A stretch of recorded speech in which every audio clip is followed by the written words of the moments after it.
Olá, sejam mais uma vez bem-vindas e bem-vindos ao nosso canal Aliteração. Gente, hoje eu quero conversar com vocês sobre um assunto que eu posso dizer que o conceito de vergonha alheia para mim foi um pouco atualizado diante de uma notícia que eu li. Eu li a notícia de que um estudante de arte da Universidade de Seul, na Coreia, estava visitando uma exposição que, enfim, estava em cartaz lá no Museu de Arte de Seul, e que ele comeu uma obra de arte. Ele comeu uma obra de arte. E a vergonha alheia não é porque ele comeu a obra de arte, não. Tá? E essa história que gira em torno dessa obra que foi comida pelo estudante de arte da Universidade de Seul é uma história bizarra, patética, enfim, ridícula, grotesca, absurda e tudo mais. E vocês vão entender por que eu estou falando tudo isso. Então vamos lá. A obra em questão se chama Comediante, do artista italiano Maurizio Cattelan. Né? E essa obra, ela já é de alguns anos atrás. Em 2019, ela foi vendida numa feira de arte nos Estados Unidos por 120 mil dólares. 500 e poucos mil reais. Muito bem. E o que é essa obra? A obra Comediante é uma banana presa na parede com uma fita adesiva grossa, daquelas cinzas grossas, né? Aquela fita, como é que chama? Silver tape, uma coisa assim, né? Silver tape, aquela fita cinza, grossa, forte. Uma banana presa na parede com uma fita adesiva. Essa é a obra Comediante do Maurizio Cattelan. E aí o estudante estava lá, viu a banana presa na parede, foi lá e comeu. E alegou que estava com fome e comeu a banana, né? E isso causou uma celeuma, porque comeu a obra, não sei o quê. O museu teve que ir lá e repor a banana, enfim. E aí a gente começa a ouvir as coisas, né? Quer dizer, era uma coisa que eles faziam naturalmente a cada 2, 3 dias, porque, obviamente, a banana apodrece. E eu não vou entrar no mérito, gente, do valor artístico da ideia, tá? Eu só vou falar duas coisas em relação à ideia da obra. Primeiro, não é uma coisa tão nova assim, né? Isso tem a ver com a arte conceitual, com a arte povera, que são movimentos artísticos da década de 60 do século passado, né?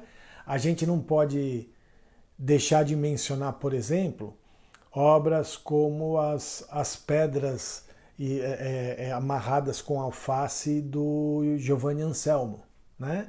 Que era uma estrutura, né? um pilar de pedra com uma outra pedra amarrada, e entre essas duas pedras tinha pé de alface. E conforme o alface ia apodrecendo, a amarração que estava bem firme, ficava afogada, e a pedra que estava amarrada caía do pilar, num montinho de areia, né? E é isso, o alface não era reposto a cada 2, 3 dias, né? Caiu a pedra, acabou, né?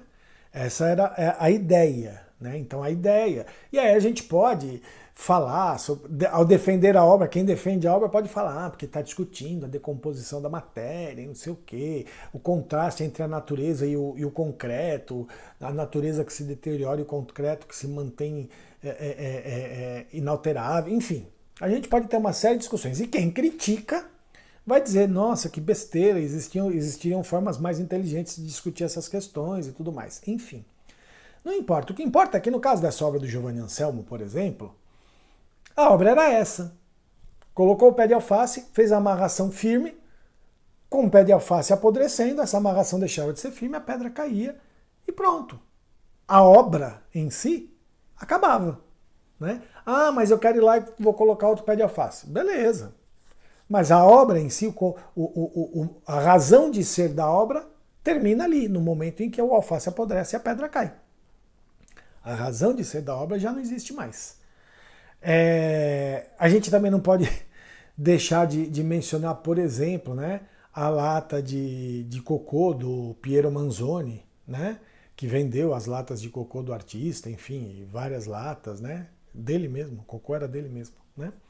Então veja, essa obra do Maurizio Cattelan, né, o comediante que é a banana com a fita de silver tape, faz parte desse tipo de coisa. Só que é isso. Isso é um movimento do século passado, da década de 60 do século passado.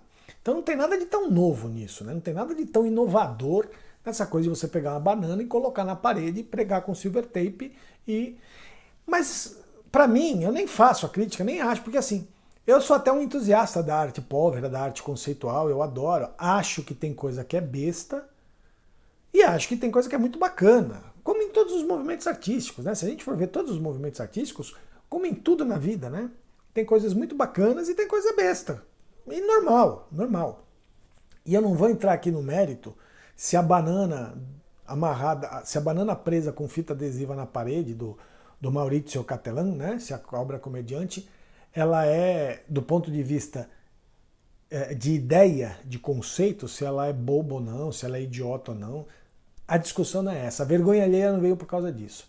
A vergonha alheia vem, gente, porque a gente, de novo, está aqui falando sobre essa questão de como a gente olha a obra de arte, como a gente olha o fenômeno artístico pela obra só, pelo objeto. E aí a gente produz essa ideia de olhar, e que isso já é discutido desde do final do século XIX, né? Nietzsche já falava sobre isso, né? Nietzsche já falou, já fez essa crítica quando ele dizia que a gente olhava a arte pelo rabo, enfim. E essa crítica da reificação, Adorno fez essa crítica no século XX, Walter Benjamin fez essa crítica no século XX, enfim. Essa ideia de olhar o fenômeno artístico sob a ótica do objeto artístico, da obra, do produto artístico, e mais do que isso, colocar esse produto artístico como, além de ser o produto central do processo artístico, ser algo vendável, consumível, né? Ser uma mercadoria, a reificação da obra de arte, isso é uma coisa que já é discutida há mais de um século, né? Mas a gente insiste nisso. E essa insistência em olhar o fenômeno artístico pela obra e reificar a obra, né, transformá-la em algo vendável, acaba produzindo uma situação idiota como essa, né? Porque o rapaz foi lá, viu uma banana, estava com fome e comeu a banana. Nossa, comeu uma obra de arte. Gente, uma obra de arte, essa obra de arte foi vendida por 120 mil dólares. Uma obra que depois de 3 dias vai apodrecer, porque é uma banana. E o que vai acontecer? O cara vai lá, troca a banana. Que foi o que aconteceu. O museu foi lá e trocou a banana. 120 mil dólares por isso? Eu compro um cacho de banana por 10 conto, um rolo de silver tape por 20 conto, com 30 reais eu tenho uma dúzia de obras. Eu tenho uma dúzia dessas obras de 120 mil reais. Ai, mas o conceito do artista então. O conceito do artista não é vendável. O conceito do artista não é algo que é comerciável. A gente não pode achar que na arte tudo vai ser comercializado, tudo vai ter valor financeiro. O movimento da arte conceitual e da arte povera da década de 60 justamente discutia essas questões. E aí a gente vai agora e paga 120 mil dólares por uma banana presa com uma fita adesiva na parede. Olha a que ponto nós estamos chegando. Então veja, volto a dizer, eu não estou entrando no mérito do valor artístico da obra, do conceito da obra. Isso a gente pode fazer aqui um vídeo, chamar pessoas para um debate, quem vai defender a arte conceitual, quem vai defender Eu vou defender, eu adoro arte conceitual, já disse. Apesar de saber que tem coisas ridículas, eu acho o princípio da arte conceitual muito bacana, justamente porque tira um pouco da centralidade do fenômeno artístico, do objeto artístico, do produto artístico, da obra de arte. Eu acho que é bacana isso. Mas não estou entrando nesse mérito, é isso. É essa coisa de vender um objeto artístico pelo simples fato de ele ser um objeto artístico e vender por muito dinheiro. Nós estamos falando de 120 mil dólares, de mais de R$500 mil. por uma banana presa na parede com fita adesiva. Eu vou ter essa obra na minha parede aqui e vou pagar 10 conto. Ah, mas não é o comediante original do Maurizio Cattelan. Não é. Não, não é. Mas a que está no Museu de Seul também não é, não. Porque vamos dizer que tivesse sido a primeira, tivesse sido a original que foi colocada lá. Que não é, tá? Porque a original foi vendida. Né? Em 2019, nos Estados Unidos, foi vendida.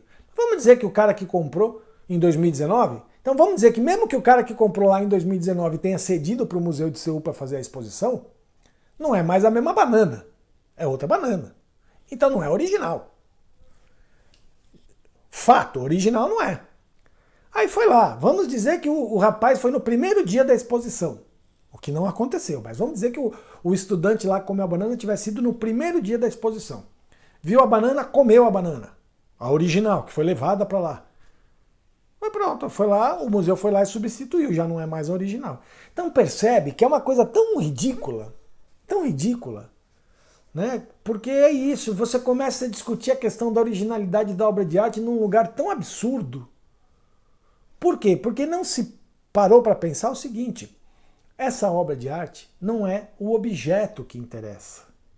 O objeto é um objeto ordinário, é uma banana e um pedaço de fita adesiva. Vamos debater a ideia por trás, vamos debater o que o autor quis dizer, o que o artista quis com aquilo, tal, sem tornar isso algo comercial, sem tornar isso uma mercadoria a ser vendida. A indústria cultural precisa ter seus limites também, gente. Porque senão a gente vai entrar nessa coisa ridícula. Em que eu, com 10 reais, consigo ter uma obra que vale 120 mil dólares. Olha isso. Olha que percebe que é uma coisa que não faz o menor sentido. Não faz o menor sentido. Então, não estou aqui discutindo o fato da banana presa na parede estar no Museu de Seul enquanto obra de arte. Não estou debatendo aqui se o conceito do artista é bacana ou não é bacana. Estou tratando de fatos. Quando eu falo que não é uma coisa inovadora, estou tratando de fatos. A gente está falando de 2019, quando essa obra foi vendida, e não tem nada de inovador, porque isso é feito desde a década de 60. Então, não é inovador, mas isso também não significa que tem que ser inovador, que se não é inovador não tem valor, nem nada disso. Volto a dizer, o cerne do debate aqui não é esse. O cerne do debate é, em 2019, essa banana foi vendida por muito dinheiro. Até quando a gente vai continuar achando que o valor da obra de arte é um valor monetário, é um valor financeiro? Que a gente vai medir a legitimidade de uma obra de arte pelo seu valor financeiro. Arte não é e não deve ser produto de investimento financeiro. Não deve ser. Nunca deveria ter sido. A gente sabe que é, mas nunca deveria ter sido.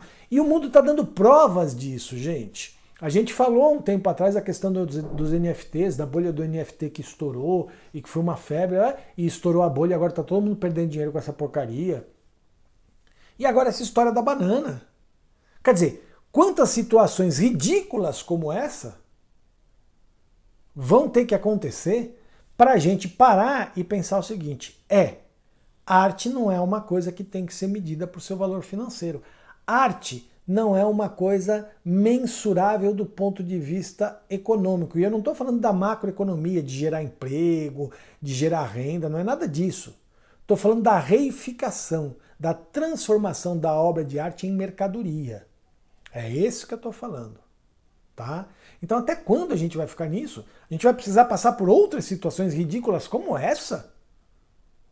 Da banana presa na parede para a gente começar a se tocar que tem alguma coisa errada com isso? Que tem alguma coisa errada com uma pessoa que compra, com uma pessoa que vende, com um órgão de imprensa que noticia que alguém comeu uma banana que vale 120 mil dólares. O rapaz de Seul não comeu uma banana que vale 120 mil dólares, ele comeu uma banana que vale alguns centavos. Ele comeu uma banana. Então, até quando a gente vai ficar dando margem para esse tipo de coisa bizarra acontecer no mundo? Mas enfim, é isso. Eu queria saber o que cada uma de vocês e o que cada um de vocês acha disso. Vamos debater. Se a gente quiser um dia debater, se vocês quiserem um dia que a gente faça um vídeo aqui sobre as questões realmente conceituais desses movimentos artísticos, da arte povera, da arte conceitual, enfim, eu acho bacana, eu adoro fazer esse tipo de coisa. A gente vai fazer, mas a discussão é muito mais do ponto de vista da mercantilização da arte. Tá bom? É isso. Espero que vocês tenham gostado. Mais uma vez eu peço a todos e todas para se inscreverem no canal. Se não se inscreveram, se já se inscreveram, chamarem as pessoas para se inscreverem no canal. Comentem o vídeo, comentário é muito importante. Curtam o vídeo, que também é muito importante. Visitem nossas redes sociais, o blog, Instagram, Facebook, o Cool. Sempre, em qualquer lugar, nós estamos como aliteração separado. Aliteração, que é o nosso nome, né? O nome do projeto como um todo. Então, procurem sempre, quando forem procurar, procurem separado. Aliteração, tá? E, mais uma vez eu peço, procurem a gente lá no Spotify, a gente está lá com o podcast no Spotify, começando agora, a gente precisa de engajamento também no podcast do Spotify, então vai lá, revisita alguns materiais. Se você vê os vídeos desde o começo, revisita alguns materiais que a gente transformou lá no podcast, que são bem bacanas. E se você chegou aqui no canal do YouTube depois, vai lá que tem um material antigo que a gente fez em forma de vídeo que a gente transformou em podcast, então vai lá conhecer um pouco do nosso trabalho lá anterior, dos nossos primeiros vídeos, tá bom? E mais uma vez eu peço para todas e todos que puderem e quiserem colaborar com a nossa campanha do Apoia-se. Qualquer colaboração é importante para a gente continuar fazendo esse trabalho que a gente está fazendo com muito carinho, com muito cuidado e com muita alegria. Tá bom, gente? Valeu, até o próximo vídeo. Tchau, tchau.